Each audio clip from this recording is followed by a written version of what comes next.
Selamat siang Pak, perkenalkan nama saya Valeria Advinta Sinurai, NIM 1903030038, kelas A semester 3, mata kuliah Teori Sosiologi Modern, review buku ke-9.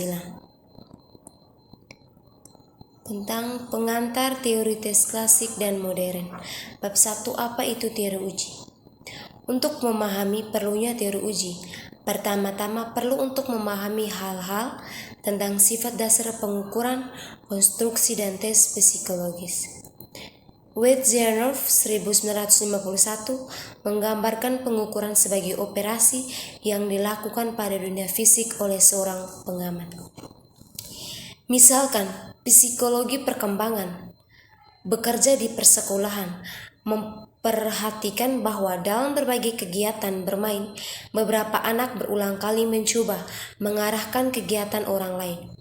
Setelah mengamati perilaku semacam ini secara konsisten dari waktu ke waktu dan dalam konteks yang berbeda untuk individu yang sama, psikolog dapat mulai memberi label perilaku tersebut sebagai mendominasi secara sosial. Dengan kata lain, sebuah langkah-langkah telah diambil ketika psikolog menghitung jumlah dominasi sosial. Pada daftar periksa yang ditampilkan seorang anak selama periode pengamatan 5 menit atau ketika instruktur kimia menghitung jumlah item yang dijawab dengan benar dan merekam siswa dari pengukuran perilaku pengamatan seperti itu.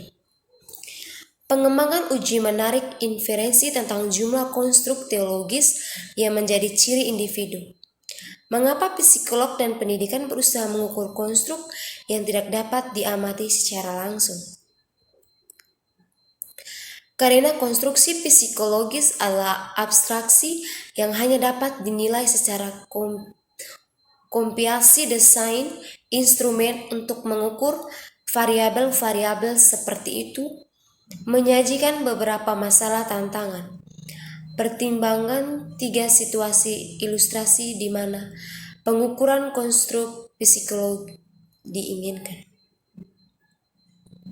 Yang pertama, seorang psikolog personel ingin mengembangkan ujian batak mekanis untuk pelamar pekerja untuk perusahaan industri.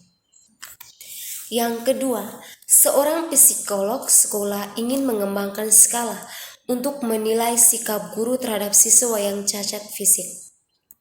Yang ketiga, guru kelas 5 ingin mengembangkan uji unit keterampilan siswa dalam pembagian panjang. Meskipun membangun bakat mekanik, sikap terhadap anak-anak cacat dan keterampilan di divisi panjang cukup beragam. Dan keterampilan di divisi panjang cukup beragam dalam setiap kasus pengembangan tes harus mengatasi setidaknya 5 masalah pengukuran yang umum untuk semua penilaian psikologis.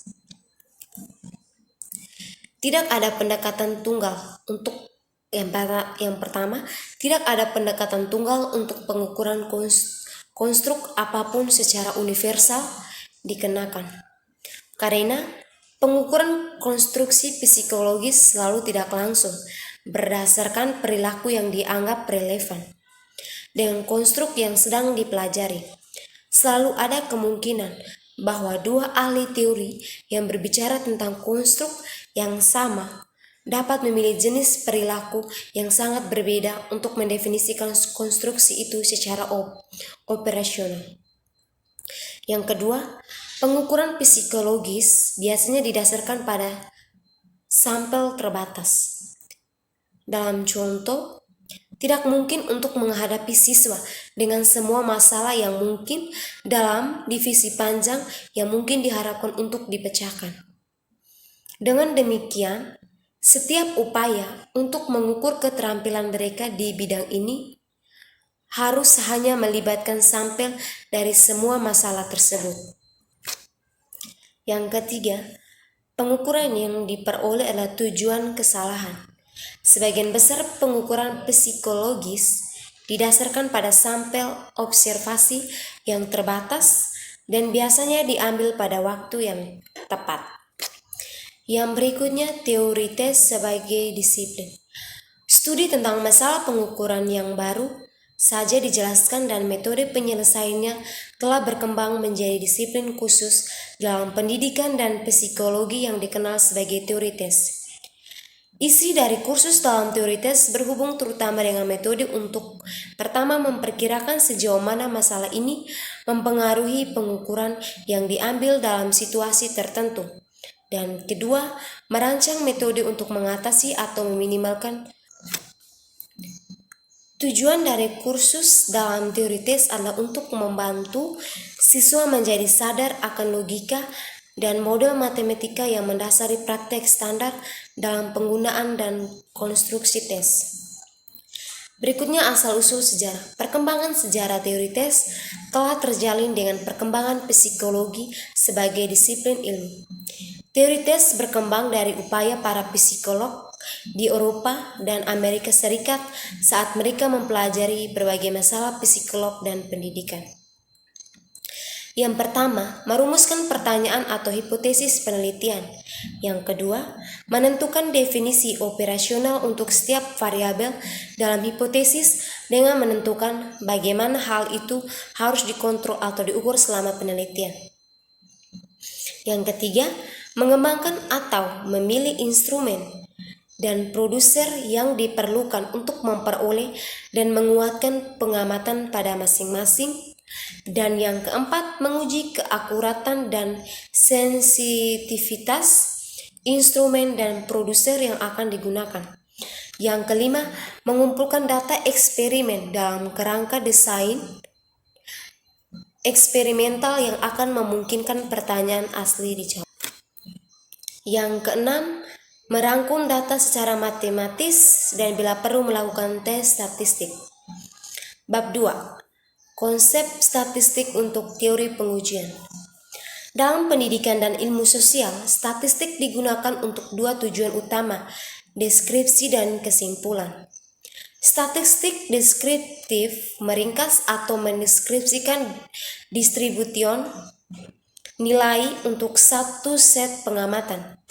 Statistik inversial menguji hipotesis tentang apakah sampel observasi tertentu telah diperoleh dari suatu populasi atau tidak dengan karakteristik distribusi tertentu.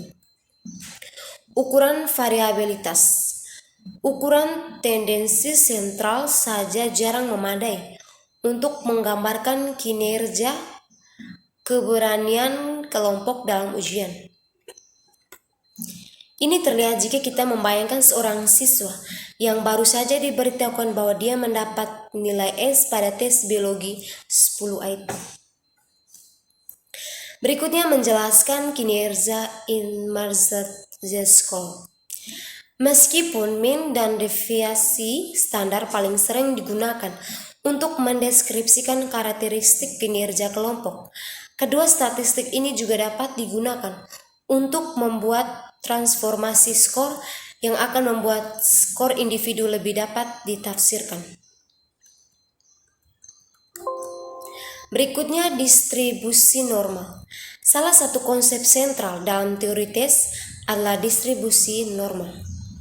Distribusi teoritis untuk lenyap terus-menerus diukur untuk populasi tak terbatas.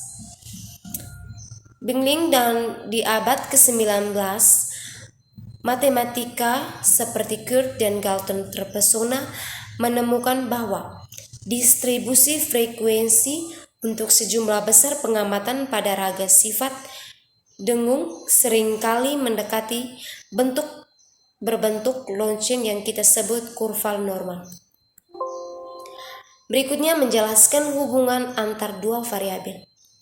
Sampai saat ini telah fokus pada penggunaan statistik untuk menggambarkan distribusi skor untuk satu ukuran. Ada banyak kesempatan bagaimanapun ketika tes menunjukkan struktur dan penggunaan tes tertarik pada bagaimana skor pada dua ukuran yang berbeda terkait unit individu yang sama. Terima kasih. Hanya ini saja yang dapat saya sampaikan. Selamat siang.